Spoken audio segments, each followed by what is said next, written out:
और तो ये सब बातें जो समय को जान सकता है, ये सब ज्ञाते कौन समझ पाएगा। और ऐसी बहुत गैलेक्सी आकाश गंगाओं का एक समूह को निहारिका कहते हैं, शास्त्रों में है निहारिका का वर्णन। तो जो स्थूल धरती पर जो देखते हैं ऐसे सूक्ष्म में होता है, सूक्ष्म में परमधाम में होता है, अलग होता है। परमधाम में ऐसा नहीं होता, सूक्ष्म वतन में जो स्थूल वतन में देखते हो वो सूक्ष्म वतन में होता है।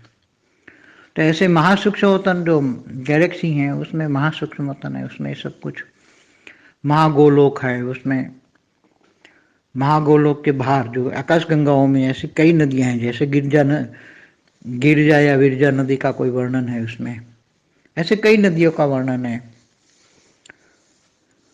तो जैसे विष्णु, महाविष्णु, ब्रह्मा, महाब्रह्मा, शिव, महाशिव, ये सब का डिफरेंस जो, और फिर आगे यूनिवर्स में जाओ तो उसमें परम महाविष्णु रहते हैं, वहां परम महागौलोक है, परम महागौलोक।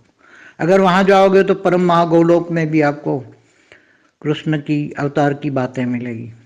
महागोलोक में, महाब्रह्मांड में जाओगे तो भी कृष्ण के अवतार की बातें मिलेगी, क्योंकि कृष्ण के अवतार को तो इवन विष्णु भी नहीं समझ पाए। विष्णु जब देखते थे उनको लगता है तो मैंने सेल डाला है, मेरा अवतार है। विष्णु कहेगा मेरा अवतार है। तो विष्णुपुरी में जो ऋषि मुनि रहते थे समझे थे विष्णु का अवतार है, तो ब्रह्मा भी नहीं समझ पाया। इसलिए ब्रह्मा ने ये कृष्ण की कसौटी करने के लिए उसके सारे गाय और बछड़े और जो उनके साथी थे वो सबको उसने गुम कर दिया। तो कृष्ण ने अपने अंदर से सब कुछ निकाला।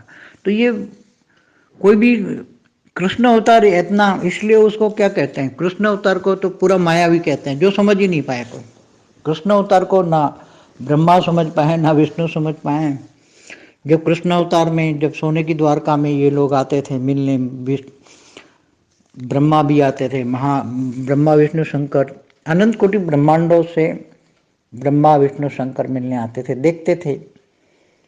तो ये सोने की द्वारका में भी देखते थे। तो वो इतनी अच्छी सोने की द्वारका बनाई थी कि वहां देखकर विश्वकर्मा ने केवल संकल्प मात्र से बनाई थी। वहां तो सोचा और बन गए, ऐसी हालत होती है वहां तो सोने की द्वारका भी इतना अच्छा वर्णन था कृष्ण अवतार का धरती पर। तो जैसे सोने की द्वारका धरती पर, ऐसे गोलोक में सूक्ष्म वतन में भी हैं। गोलोक में पूरा आप देखोगे तो पूरी सोने की द्वारका आपको मिलेगी। गोलोक में भी मिलेगी, महागोलोक में भी सोने की द्वारका मिलेगी, पर महागोलोक में भी कृष्ण अवतार की मिलेगी। क्योंकि ये सब वहाँ उन्होंने वहाँ रखा था कि वहाँ आने वाले जो गैलेक्सी में रहने वाली आत्माएं हैं वो वहाँ महागोलोक में जाएं और देखें कि कृष्ण की रासलीला हो रही है। कृष्ण की जो रासलीला के दर्शन है, कृष्ण का जो बाल्यावस्था है, रासलीला के दर्शन भी गोलोक में होते हैं, महागोलोक में भी होते हैं, पर महागोलोक तक होता है। तो ये सब बातें अति गुह्य है, क्योंकि स्थूल जो है वो सूक्ष्म में होता ही है, और सूक्ष्म में है तो अति सूक्ष्म में। ये सब बहुत गहरी बातें, इनको समझना, बहुत ज्ञान सागर में डूबो, विचार सागर मंथन करो, तब समझ में आएगा।